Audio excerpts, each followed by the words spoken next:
대문 입구에서부터 풍기는 분위기가 심상치가 않았어요. 낡아서 다 부서진 대문을 겨우 열고 들어가자 드러나는 어둡고 음산한 내부. 그동안 수많은 귀신을 보며 단련된 미숙 씨도 꺼림칙해서 들어가기 싫을 정도였어요. 와, 여기 진짜 대박이다. 귀신들 딱 좋아하겠는데?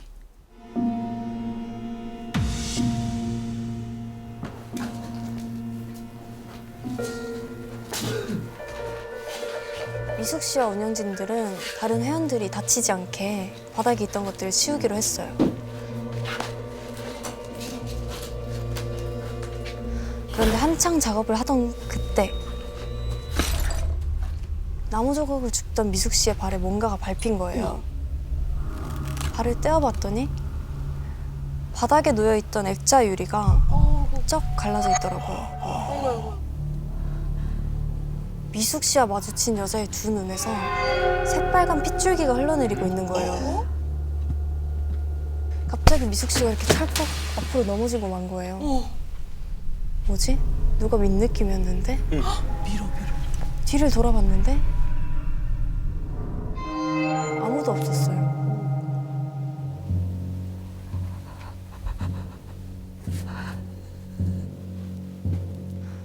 근데 방금 전까지 핏줄기가 막 흘러내리고 있던 액자가 멀쩡한 거예요.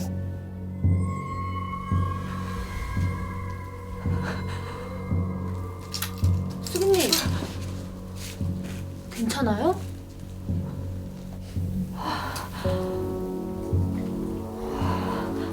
아까부터 상태가 많이 안 좋아 보이는데 나가서 좀 쉴래요?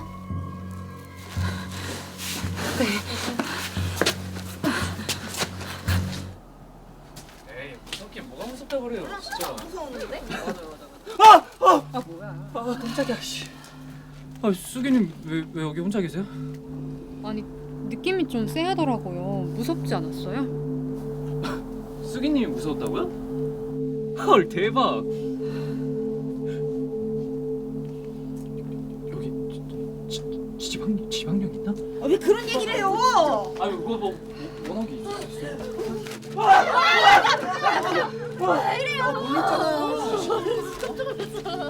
아 놀래라 씨. 회원님들은 어떤 귀신이 가장 무서우세요?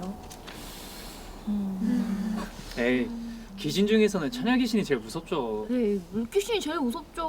목 없는 귀신이 제일 어? 무서운 것 같아요. 저도 그 비슷한 달걀 귀신 같은 거 그런 게 제일 무섭지 않아요?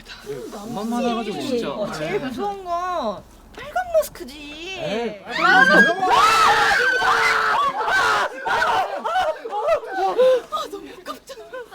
마지막으로 뛰쳐나온 회원들을 끝으로 폐가 체험은 성공적으로 마무리되었어요. 그리고 다음 날 야근을 마친 미숙 씨는 밤늦게 자취방으로 가고 있었어요. 입구에 누군가 우두커니 서 있는 거예요. 헝클어진 머리를 길게 늘어뜨리는 여자가 이 추운 날씨에 멍하니 이렇게 벽을 바라보고 있는데 자세히 보니까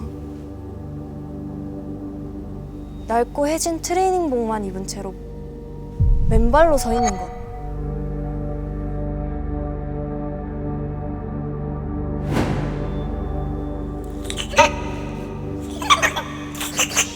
소름 끼치게 웃는 거예요. 결국 그날 미숙 씨는 뜬 눈으로 밤을 새워야 했어요. 다음 날 그날도 10시가 넘어서 퇴근한 미숙 씨는 잔뜩 긴장한 채로 건물 안으로 들어왔는데 또다시 어디선가 킥킥대는 웃음소리가 들려오는 거예요.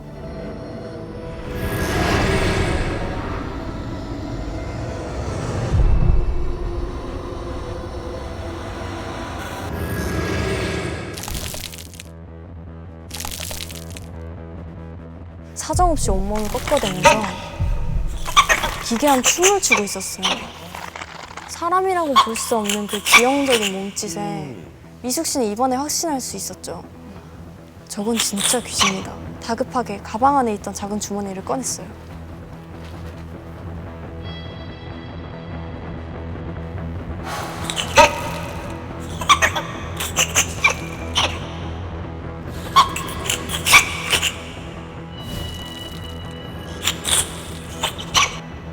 자취방까지 따라오지 못하기만 간절히 바라면서 문을 쾅 닫았죠.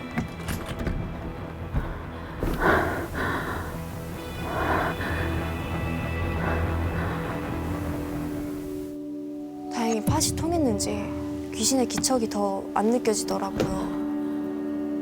위협을 느낀 미숙 씨는 새로운 비방을 만들었어요. 우선 종이에다 10원짜리와 소금을 올린 후 딱지 모양으로 적고 그 뒤에 임금 왕자를 적어서 자취방의 동서남북 사방에 숨겼어요. 더 이상 나타나지 않는 여자의 모습에 어느 정도 안심이 된 미숙 씨는 퇴근 후에 친구를 만나서 가볍게 맥주를 한잔하고 들어왔어요. 그리고 평소처럼 옷을 먼저 갈아입으려고 하는데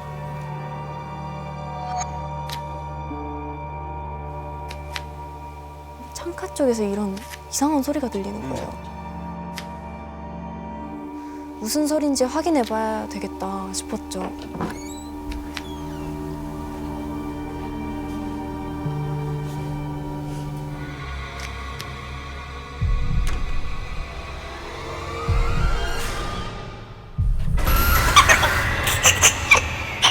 바로 그 여자였던 거죠. 근데 그 여자의 얼굴이 거꾸로 있는 거예요.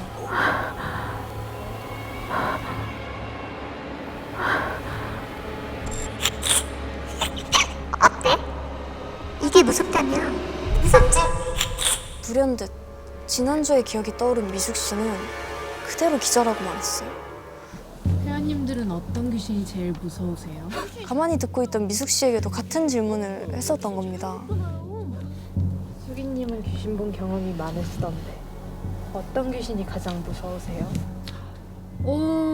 저는 워낙 많이 봐서 글쎄요. 근데 제가 듣기로는 웃는 귀신, 춤추는 귀신, 거꾸로 서 있는 귀신은 웬만하면 피하라고 하더라고요. 걔네는 많이 본 저도 좀 무서울 것 같아요. 그 말에 만족한 듯 휘죽 웃는 여자 회원은 헝클어진 긴 머리에 날고해진 트레이닝복을 입고 있었죠. 다음날 자취방 바닥에서 정신을 차리자마자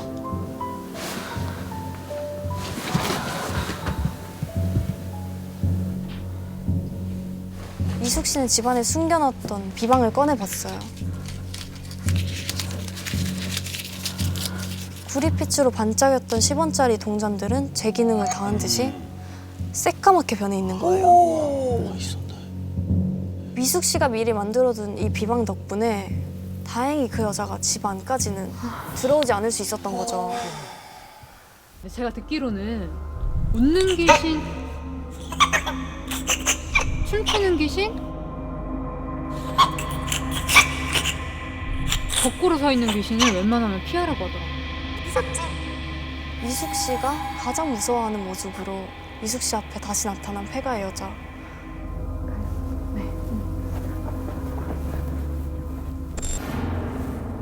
그날 본 여자의 모습이 여전히 아직도 세상에서 가장 무섭다고 합니다.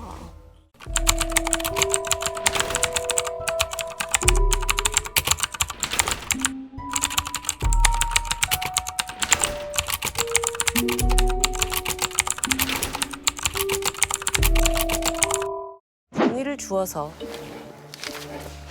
내용을 확인해 봅니다. 정성스러운 손글씨로 이런 문장이 적혀 있었어요. 목격자를 찾습니다. 조금이라도 아이를 기억하는 분은 꼭 연락 주세요. 바닥에 드문드문 떨어져 있는 그 전단지를 따라가 보기로 했죠. 그리고 잠시 후 안녕하세요. 제가 아이를 찾고 있는데요. 이거 한번 봐주세요. 네? 안녕하세요. 저 아이를 찾고 있는데요. 전단지 한번 봐주세요. 영상 부탁드려요. 뭐 하는 거야? 어머. 괜찮으세요? 이럴 시간 없는데. 우리 중에 살인범 잡아야 돼. 그녀의 하나뿐인 딸, 이름은 아야카. 아이는 실종된 다음 날 싸늘한 시체로 돌아왔습니다. 마을 외곽의 강변에서 변사체로 발견된 거예요. 근데 이건 경찰이 이미 단순 익사 사고로 결론을 내린 상태였죠. 기자님, 살인범 잡기 꼭 좀 도와주세요. 제가 뭐든지 할게요. 제가 도와드릴게요. 감사합니다. 감사합니다. 그래서 좀 더 자세한 사정을 듣기 위해서 함께 모녀의 집으로 향했죠. 인터뷰를 하고 마지막으로 이 집 사진을 찍고 있었어요.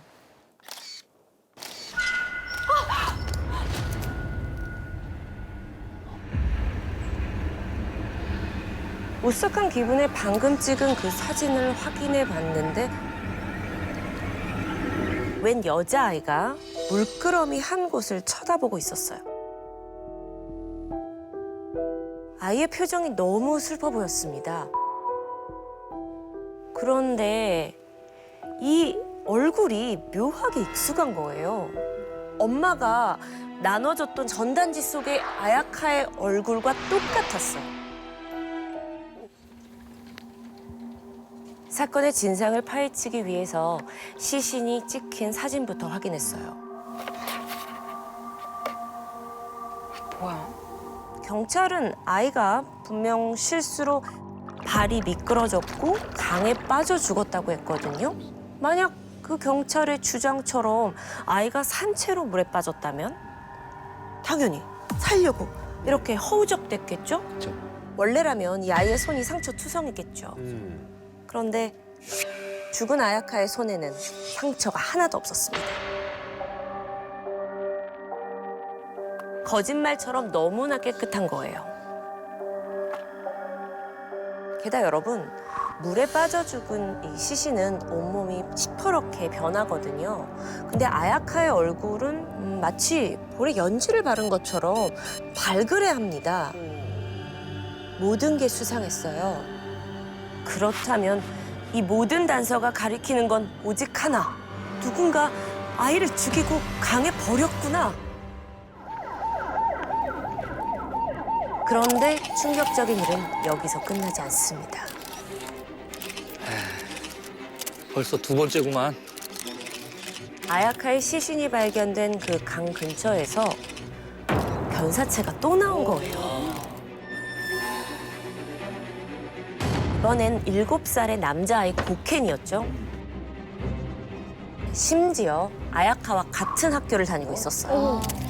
불과 한 달 사이에 그것도 비슷한 장소에서 어린아이가 2명이나 죽는다? 이건 연쇄살인이다. 그리고 며칠 후 다들 지금 뭐해? 당장 출동해! 경찰들이 다급하게 막 무전을 보내면서 우르르 밖으로 나가는 거예요. 아, 범인이 붙잡혔구나. 저도 서둘러 그 뒤를 쫓아갔어요. 경찰이 범인을 끌고 나오는 그 모습을 열심히 찍기 시작했죠. 그런데 한 걸음, 두 걸음, 이 카메라 프레임 안으로 연쇄살인마가 걸어 들어올수록 저는 온몸에 소름이 돋기 시작했어요. 죄 없는 아이를 2이나 죽였고 경찰의 눈을 속인 이 살인범의 정체는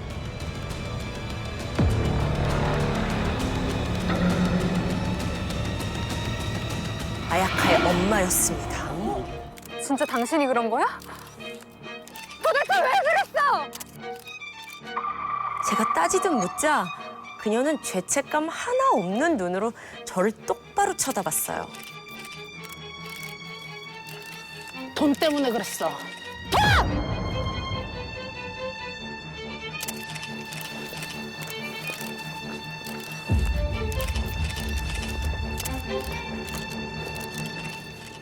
정부에서 범죄 피해자들에게 주는 그 지원금 때문이었다는 거예요.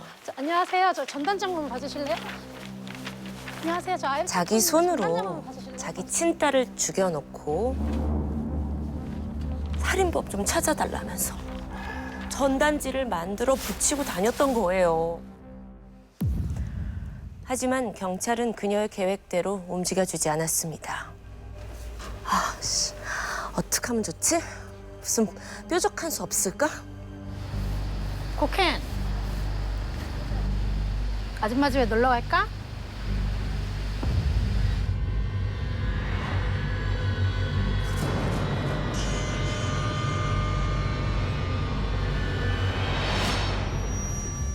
취재를 통해서 이 모든 진실을 알게 되자 배신감과 허탈함이 몰려왔어요. 저는 모녀의 집, 아니 이 살인자의 집을 다시 찾아가서 텅 비어있는 이 흉가의 모습을 마지막으로 카메라에 담게 됩니다.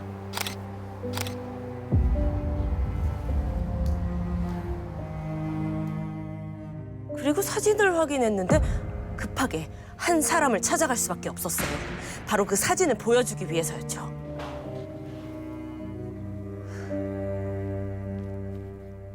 죽은 고켄의 아버지는 제가 건넨 사진을 보고 한참 동안 말을 잇지 못했습니다. 텅 빈 모녀의 집에 고켄이 죽기 전 모습 그대로 나타났던 겁니다. 죽은 아이들의 영혼은 늘 같은 자리에서 살인자를 가리키고 있던 게 아닐까요? 진실을 찾겠다던 저는 정작 보고 싶은 것만 보려고 했던 건 아닐까요?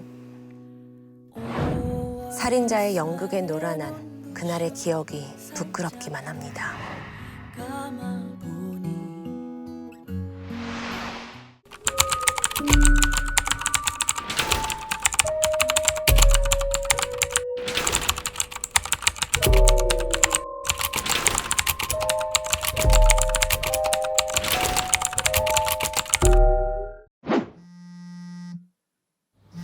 불길한 예감에 덜덜 떨면서 전화를 받았는데. 여보세요? 부선재 씨 가족분 되시나요? 네, 그런데요. 영등포 경찰서 저 교통과인데요. 지금 좀 빨리 좀 와주셔야 되겠습니다. 네, 잠시만요. 세상에나 남편이 술에 취해 도림천변 자동차 전용 도로에 쓰러져 있다가 발견된 것. 남편 말로는 택시 기사가 자기를 거기 내려주고 그냥 가버렸다는 거예요. 그런데 다음 날 경찰이 들려준 이야기는 아주 황당했습니다. 남편이 택시 안에서 계속 쌍욕을 해대더니 그러면서 이제 내리겠다고 빨리 세우라고 고래고래 이제 소리를 지르는 거예요.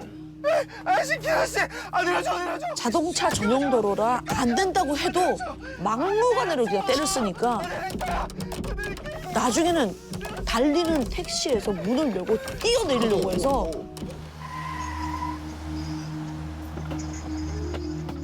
하는 수 없이 그냥 내려줬다는 겁니다. 남편을 붙잡고 도대체 어떻게 된 영문인지 따져 물었어요. 아니 어제 술을 얼마나 마신 거야? 남편은 크게 한숨을 내쉬더니 내가 술을 많이 마신 게 아니라 믿을 수 없는 얘기를 꺼내놨습니다. 누가 이렇게 속삭이더래요.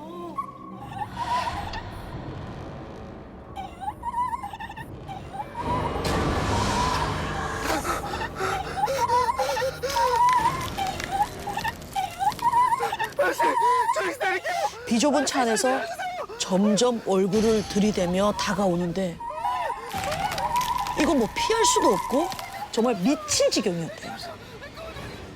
그 얘기를 듣자 저는 짜증이 확 나더라고요. 그 귀신이 그 피를 흘리면서 내가 야 그만해.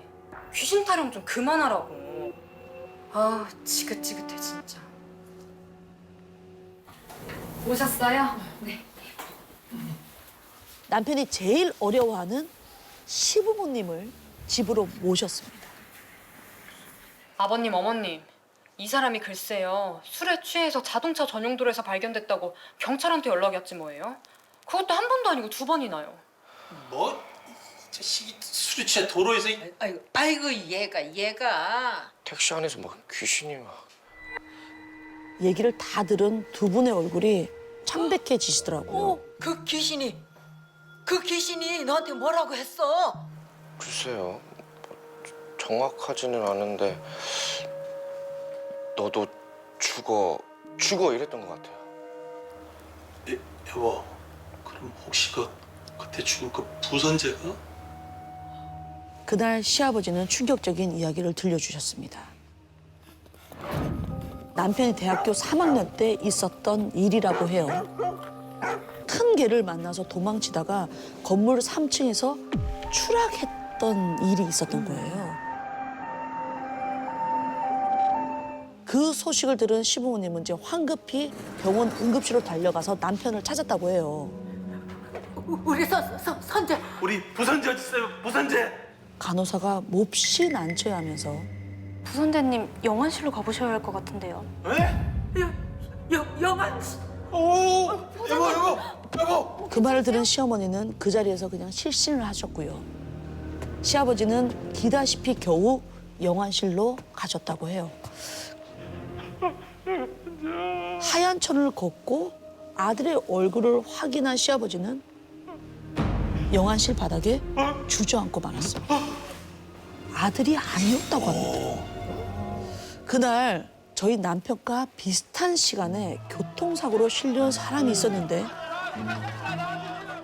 그 사람 이름도 부선재. 보호자님, 정말 죄송합니다. 저희가 착오가 있어서. 실은 아드님 상태가 더 심각했거든요. 교통사고로 오신 분은 돌아가실 정도는 아니었는데. 남편 대신 죽은 부선재가 남편에게 분풀이를 하는 건 아닌지 큰 걱정을 하셨어요. 제가 본 귀신은 남자가 아니라 여자라고요. 그 말에 시아버지는 더 놀라셨습니다. 야, 그날 그 죽은 부선재가 여자였어. 눈도 못 감고 죽었더라고. 그런데 저희 부부를 더 공포에 떨게 만든 일이 벌어졌습니다. 술자리가 있다던 남편이 생각보다 이른 시간에 들어오더라고요. 근데 가만히 들어보니까 남편 걷는 소리가 멀쩡한 거예요. 웬일이래. 오늘 별로 안 취해서 왔네. 얼마쯤 지났을까? 갑자기 안방 문을 부술듯이 막 두드리는 거예요.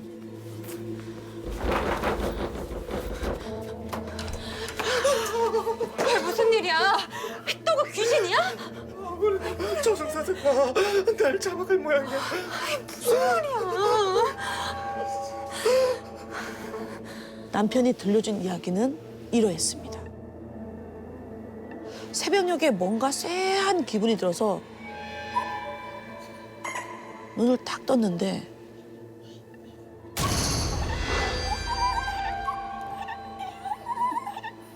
부선재 귀신이 몸을 구긴 채 요상한 자세로 앉아 있더라는 겁니다. 근데 이상한 건 스산하게 웃고 있더래요. 그 귀신이 보고 있는 쪽으로 시선을 돌려보니 암막 커튼 뒤로 시커먼 남자가 서 있더랍니다.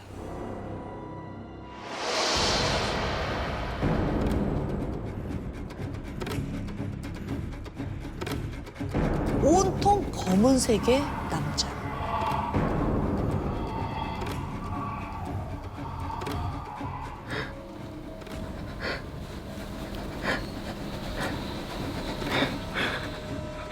순간 남편은 저건 귀신이 아니라 저승사자구나 라고 직감을 했습니다.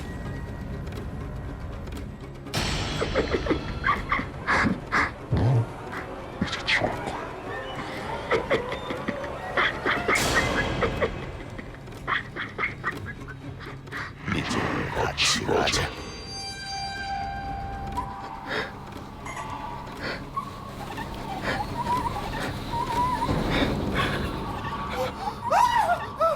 그 말을 들은 남편은 너무나도 무서워서 방을 뛰쳐나왔다는 겁니다.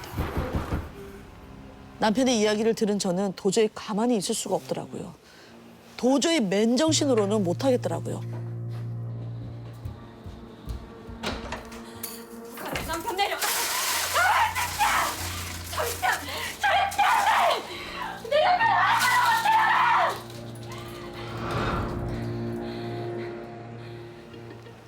남편은 그 뒤로 여자 귀신도 저승사자도 안 보인다고는 했지만 남편과 저는 언제 또 저승사자가 나타날지 몰라 지금도 떨고 있습니다.